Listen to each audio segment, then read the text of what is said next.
इमरान खान साहब के दौरे हुकूमत के मुकाबले में 6 गुना बढ़ गई है। दुगनी हो जाए, तिगनी हो जाए, 4 गुना नहीं 6 गुना बढ़ गई है और लगातार दहशतगर्दी बढ़ती चली जा रही है।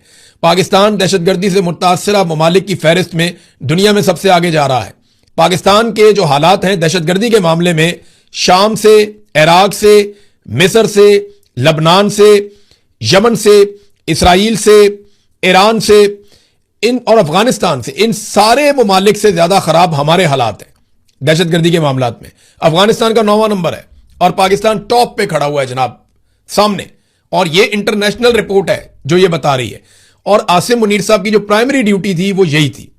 अब गोगलों से मट्टी झाड़ने के लिए हुकूमत ने फैसला किया कि कुछ वज़रा को रद्दोबदल कर दिया जाए, यानी एक वजीर के कपड़े उतार के दूसरे को पहना देंगे, दूसरे के उतार के तीसरे को पहना देंगे।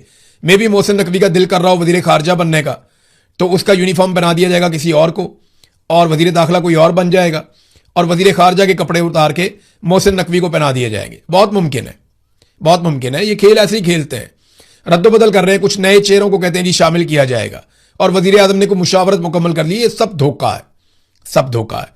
PMLN ने अपनी सारी ताकत लगाई है, अपने सारे लोग इसके अंदर लगाए, लेकिन क्योंकि अवाम की जानिब से कोई लिजिटमेसी नहीं थी, अवाम की जानिब से इनको वोट नहीं मिले हुए थे, अवाम का मैंडेट और अवाम की सपोर्ट इनके साथ नहीं थी, इसलिए ये हर मैदान में फेल हो गए, ये कामयाब हो नहीं पाए।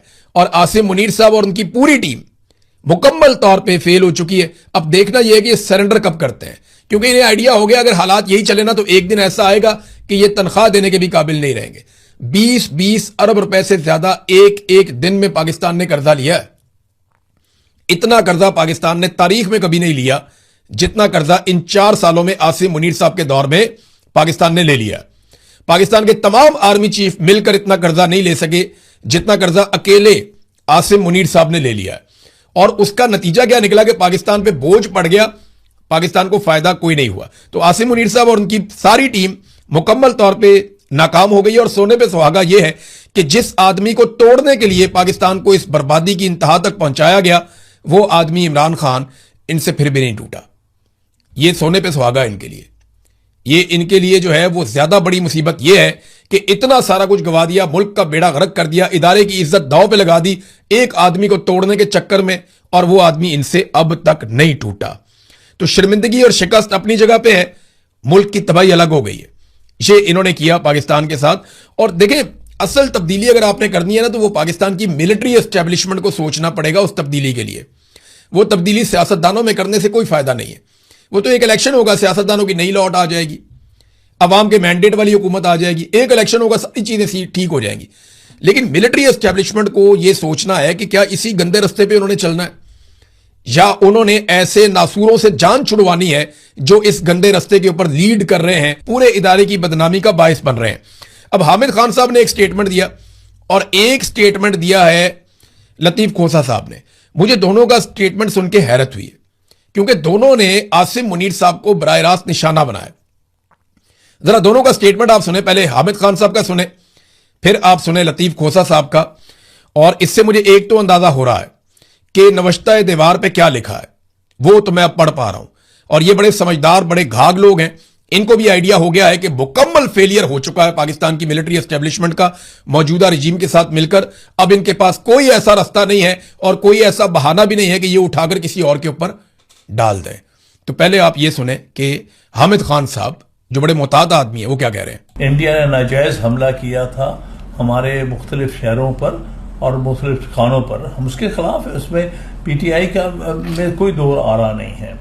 लेकिन ये क्या कर रहे हैं, उसके बाद मौसूफ को फील्ड मार्शल बन गए। फील्ड तुमने क्या किया, काम दिखाया हमारी एयरफोर्स ने, या तो उसके हेड को फील्ड मार्शल बनाते खुद की फील्ड, और फिर उसके बाद उसका फायदा उठा के आईनी तरमीम करके 5 साल के लिए अपने आप को एक नया ऑफिस पर बैठा लिया। तो हम इसलिए कहते हैं कि देखिए, जो भी अगर कोई आर्म फोर्सेस काम करती है, हम सब आर्म फोर्स के साथ हैं। पाकिस्तान की फौज है, पाकिस्तान की एयरफोर्स है, नेवी है, हम सब साथ हैं, लेकिन उसका सियासी फायदा नहीं उठाना चाहिए। आसिम मुनीर साहब ने फौज का और जंग का सियासी फायदा उठाया और अपने आप को फील्ड मार्शल बना लिया, हालांकि इनका उस जंग में कोई किरदार नहीं था। असल में तो एयरफोर्स ने लड़ाई लड़ी थी, लेकिन इन्होंने सियासी फायदा उठाया और आईनी तरमीम के जरिए से अपने आप को ना सिर्फ फील्ड मार्शल बना लिया, बल्कि 5 साल के लिए नौकरी पे अपने आप को दोबारा बिठा लिया। ये हामिद खान साहब हैं। अब सुने लतीफ खोसा साहब हैं, वो क्या कह रहे थे, ये सुने आप। तो तीनों अफवाज के जो सरबराहान है उनका भी, और सदर साहब कहते हैं ताहयात इस्तिस्ना है, यानी वो मरने के बाद भी उनसे कोई नहीं पूछ सकता। वो आइन को तोड़ दें, आर्टिकल 6 किधर गया, आइन किधर गया? आर्टिकल 6 तो कहता है जो भी खिलवाड़ करेगा आइन के साथ उसको सजाए मौत होगी। सबसे बड़ा है और एक वाहिद जुर्म है जो आइन के अंदर दर्ज है, वो आइन से खिलवाड़ है, इसलिए कि वो पाकिस्तान के 25 करोड़ अवाम की जिंदगियों का अहाता करता है और वो सारे जो है निजाम उसके ऊपर चलता है। सो उसको इतना ज्यादा किया गया, लेकिन आइन में ये 27वीं तरमीम करके उसको खत्म कर दिया गया माशाल्लाह। अब सरबराहान जो मर्जी आइन पे के साथ करे तोड़े, ये 28वीं तरमीम में अपने आप को जो है सदर पाकिस्तान बना दे, वर्दी के साथ बैठ जाएं, जो मर्जी करें, इन्होंने उसी तनख्वाह पर काम करना। तो ये देखें बड़ा खौफनाक खेल खेला जा रहा है। ये अभी और भी इन्होंने बातें की हैं, बड़ा खुल के बड़ा वजाहत के साथ इन्होंने कहा जी कि ये जो इस्तिस्ना लिया गया है, ये इस्तिस्ना आइन के मुताबिक है ही नहीं, क्योंकि ये आइन के आर्टिकल्स की खिलाफ वर्जी है। मैं पहले भी आपको कह चुका हूं कि पाकिस्तान का जो पूरा आइन है वो करारदाद मकासद के ऊपर खड़ा है, और करारदाद मकासद क्या है कि मुल्क के आइन में कोई एक भी ऐसी चीज शामिल नहीं की जा सकती जो इस्लामी शरीयत के खिलाफ हो या इस्लामी उसूलों के खिलाफ हो। तो ये तो इस्लाम ही नहीं मानता इस्तिस्ना में। नबी अकरम सल्लल्लाहु अलैहि वसल्लम ने अपनी साहबजादी के लिए बोला, वहां भी इस्तिस्ना नहीं था कि अगर मेरी बेटी भी ऐसा करती तो मैं हाथ काट देता। हजरत उमर फारूक रज़ी अल्लाह तआला ने अपने बेटे को सजा दी, और सहाबा इकराम ने अपने लिए इस्तिस्ना नहीं लिया, अपनी जात के लिए इस्तिस्ना नहीं लिया। हजरत उमर फारूक से वहां पे पूछा कि भाई ये कुर्ता आपका, ये दूसरी चादर कहां से आई? उन्हें जवाब देना पड़ा। लेट हो गए मस्जिद में तो वहां पूछा गया कि भाई हम इंतजार नहीं कर सकते आपका, जवाब देना पड़ा। तो जब खुलफाए राशिदीन जवाब दे थे तो फिर ये कौन लोग हैं? ये इस्लामी उसूलों के भी खिलाफ है कि आपने आइन में एक ऐसी शिक शामिल कर दी है जो इस्लामी रूह से मुतसादिम है। ये तो उड़ जाएगी जैसे ये नौकरी से जाएंगे ना, ये सवाल ही पैदा नहीं होता। जिस दिन आसिम मुनीर साहब जाएंगे ये इस्तिस्ना वाली कहानी खत्म हो जाएगी और ये किसी काम नहीं आएगी। ये पूरा पाकिस्तान क्या दुनिया का हर आदमी जानता है, और जो कानून का छोटा सा तालिब इल्म है ना, उसको भी आइडिया है कि इस इस्तिस्ना के पीछे है क्या। तो हामिद खान साहब ने और लतीफ खोसा साहब ने जो बातें की है ना, उससे मुझे आइडिया हो गया है कि मिलिट्री एस्टेब्लिशमेंट के हालात इन दोनों ने भी पढ़ लिए हैं और बाकी लोगों ने भी पढ़ लिए हैं। जो कश्मीर में हो रहा है वो एक बहुत बड़ी शर्मिंदगी है। वो कश्मीरी जो हमेशा भारत के खिलाफ एहतजाज करने के लिए निकलते थे, इतनी बड़ी तादाद में कभी वो भारत के खिलाफ एहतजाज करने के लिए नहीं निकले जितनी बड़ी तादाद में वो आसिम मुनीर साहब की पॉलिसियों के खिलाफ निकल आए। पाकिस्तान के सफारत खाने के बाहर, पाकिस्तान हाई कमीशन के बाहर जितनी बड़ी तादाद में वो निकले, वो आसिम मुनीर साहब की पॉलिसीज के खिलाफ निकले।